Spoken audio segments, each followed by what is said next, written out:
Hola a todos, yo soy Vanessa Cortés Collis, ya estoy aquí en una emisión más del canal de Vanebooks. Hoy es un día muy importante, también de algo de lo que yo me siento muy orgullosa y es de ser mamá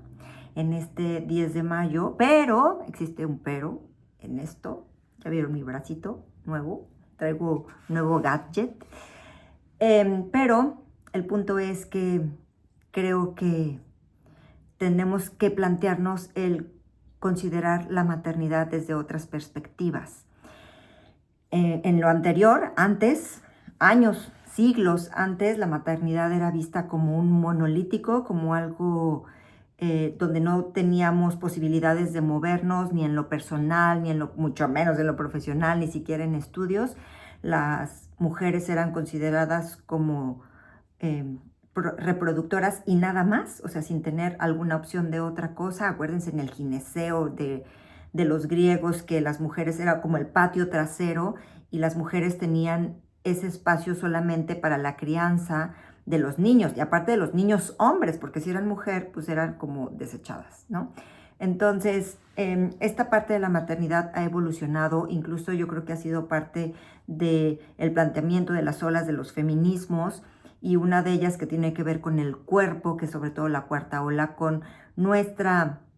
decisión particular de ser mamás, de engendrar, de reproducirnos, etcétera, pero con una conciencia mucho más allá de solo un simple hecho de que eres mujer, por lo tanto eres mamá, ¿no? Incluso esta castigada concepción de que si no tenías hijos, no eras una mujer total o plena. Pero para esto, bueno, además de todas las alusiones a lo que conllevaba ser madre, ¿no? El sufrimiento como el sufrimiento, si no sufrías, no eras una buena mamá, si no te angustiabas de más, no eras una buena mamá, si no pensabas 100% en ellos, no eras una buena mamá. Y entonces yo creo que ha habido una ola, una corriente, un pensamiento importante, sobre todo generado por la literatura, de mujeres contemporáneas, sobre todo latinoamericanas, donde hay un sentimiento de culpa quizá mucho más adherido a nuestra cultura y a nuestras costumbres. Y hay un movimiento que a mí me gusta mucho, que es el de desalojar, es quitarle el corset a este sentido de maternidad, despojar de ese halo romántico, rosa, de sufrimiento, de abnegación, de perder nuestra propia identidad porque estamos cuidando, educando hijos.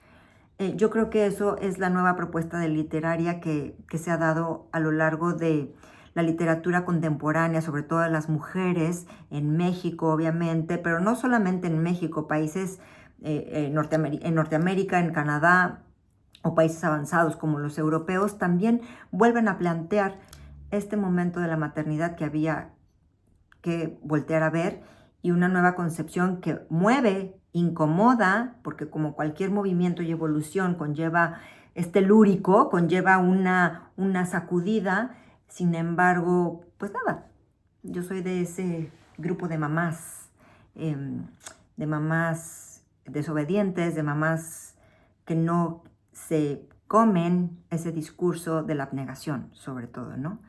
Ahora la literatura contemporánea ha abierto esas grietas de un discurso más hegemónico. Ser mamá ya no es sinónimo de destino inevitable o de que si no eras madre estabas rota, descompuesta, sino que ahora se ha tenido que reconfigurar esta concepción, sobre todo de nuestra propia identidad y mucho por decisión propia, ¿no? Que tiene que ver con una emancipación al discurso patriarcal o a lo que la historia de los hombres ha venido diciendo que tendríamos que ser o decir las mujeres, ¿no? Hay varios ejemplos en la literatura, incluso les voy a mencionar algunos casos, pero hay muchos temas, espero que no se me vaya alguno, pero las propuestas que les tengo aquí a mí me han simbrado en este tema de la maternidad y me gusta tomarlos como ejemplos para hablar de este movimiento que les acabo de decir, que puede parecer para algunos incómodo. El primero es el famosísimo cuento, El cuento de la criada, de la canadiense Margaret Atwood, que a mí como distopía es de mis favoritas, me gusta. Y ellos, ahí se plantea Margaret Atwood que tiene una crítica súper fuerte, sobre todo en temas del feminismo, también del ecofeminismo o del medio ambiente. Y ahí acuérdense que las mujeres que están en esta distopía están separadas. Las mujeres que pueden reproducir tienen hijos y sirven a las mujeres que no pueden hacerlo, y sobre todo son estas mujeres de la élite, ¿no? Es como un instrumento de control biopolítico, y Margaret Atwood pues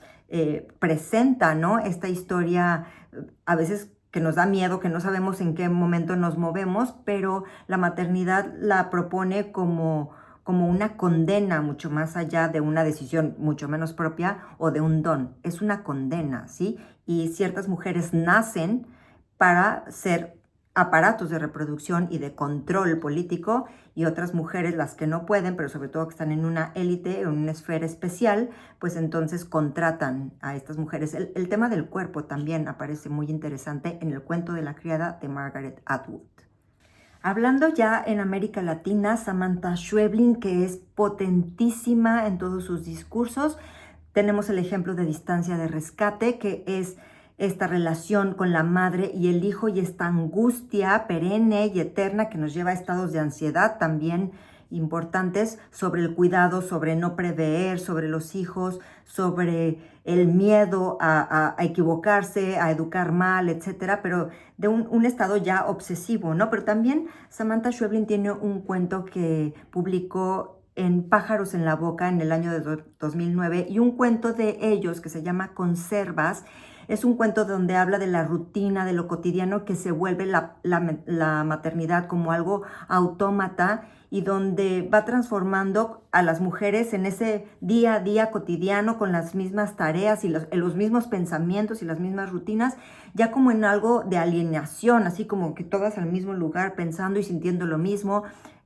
sabiendo que te vas a equivocar, sabiendo que te van a reclamar, sabiendo que tienes que sentir culpa y que no lo tienes que hacer bien. Y bueno, obviamente la identidad propia se diluye en este sistema de repetición continua sobre educar de una manera rutinaria, casi autómata, casi sin conciencia de hacerlo.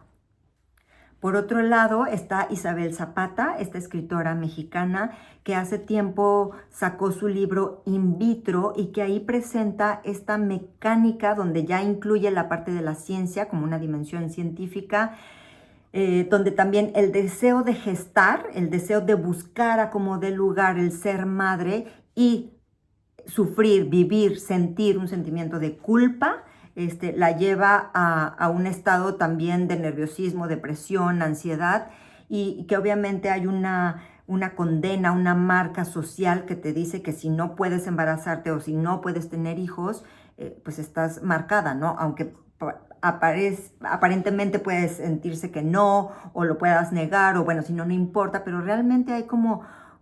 este disque reloj biológico que también va marcando donde la edad, si vas creciendo, si ya estás en los 30, próximos a los 40, olvídalo, a los 42, imposible, y empiezan las críticas, este control y prejuicio social también que existe sobre la maternidad, y que te lleva a recurrir a a eventos de la ciencia donde se busca hasta lo imposible, es lo que retrata Isabel Zapata en este relato de In Vitro. Y ya pasando también a la parte de las mexicanas, que a mí me gusta mucho leer, está este nuevo libro que tiene un corte mucho más periodístico, que se llama Fruto, de Daniela Rea. Daniela Rea hace una investigación profunda y es un texto polifónico, es decir, de varias voces, sobre todo creo que 14 voces, donde se relatan diferentes formas de educar o de cuidar. Obviamente, con el modelo del patriarcado, o sea, con el modelo que nos ha sido dictado de por qué nosotras debemos ser las cuidadoras. Cuidadoras, ya no solamente hablando de las madres, sino este sentido de cuidar a los padres, de cuidar a los viejos, de que esa responsabilidad se centre solamente en una persona, que es la mujer de la casa. Y sin embargo, Daniela Rea apunta a estas voces, las hace notar, las entrevista, y hay pues varias líneas o hilos conductores que nos dejan ver cómo el cuidado, la maternidad tiene que ser compartida, tiene que ser colectiva, y que no caería, y mucho mucha enfermedad e histeria, de la que siempre se nos ha también estigmatizado de las mujeres, se diluiría, se perdería, se difumina si es compartida, si los hombres o las parejas o el colectivo tuviera también una presencia mucho más importante, equitativa, obviamente, sobre el cuidado, no nada más de los niños, sino también el papel de las cuidadoras, ¿no? Ya hay colectivos sobre este papel de cuidadoras y les recomiendo Fruto de Daniela Rea para que puedan tener esta perspectiva.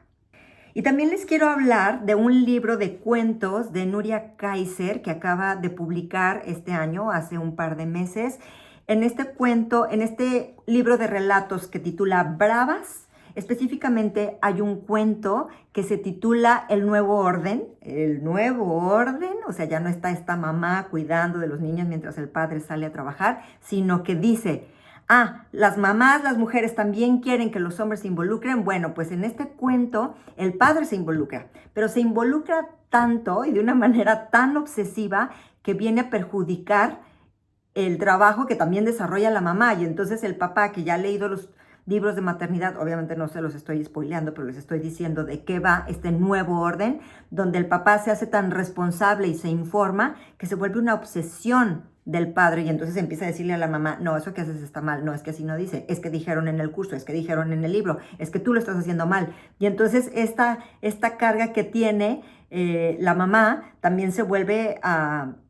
llevarlos a un estado, a ambos, al papá y a la mamá, a un estado de locura, desorbitado, donde tampoco es así, sino que hay un control, se sigue ejemplificando el control que existe sobre señalarnos a nosotras las mujeres cómo se hace o cómo no se hace, ¿no? Léanlo, es un cuento muy interesante, incluso en este mismo relato, en este libro de relatos Bravas, también hay diferentes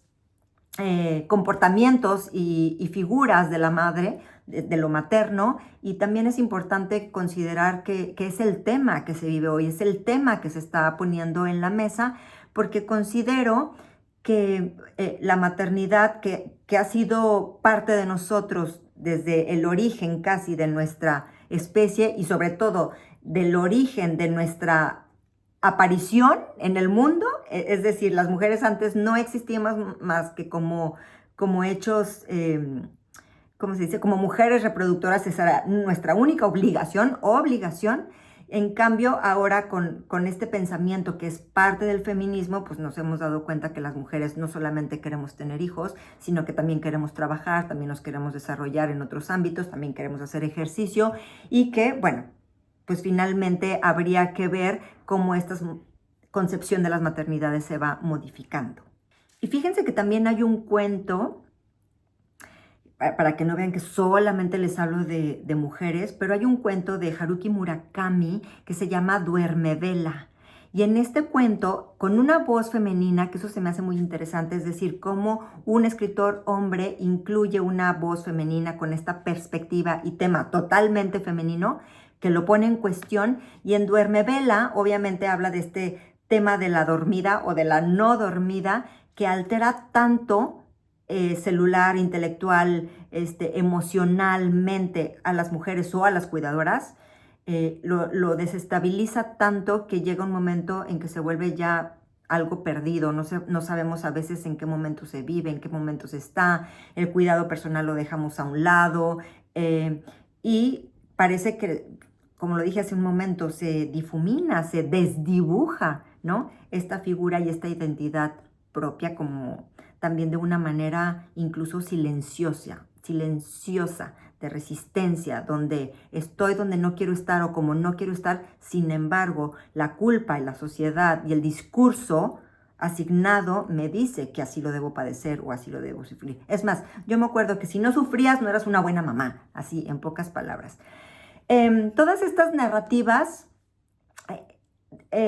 quitan del pedestal sagrado, ¿no? Lo que conviene ahora la maternidad. Y yo creo que hubo una frase también cuando sacaban sobre los movimientos feministas y las luchas y las marchas, donde decían que las feministas rechazábamos la maternidad. Bueno, no han entendido muy bien el tema del feminismo en la maternidad. Yo soy mamá y amo ser mamá, pero sí me parece muy sano, sobre todo muy ético, el que se le redimensione al concepto de la maternidad, el que se le entregue un estatus mucho más humano, más real, y que deje de ser tan contradictorio y tan represor el sentido de ser mamá. Maternar hoy en día es también escribir, es también hablar, pues para no desaparecer en ese acto, en ese río de lo que es el estar al cuidado de los niños. Bueno, yo soy Vanessa Cortés Collis, les agradezco muchísimo el que me hayan escuchado, espero que se suscriban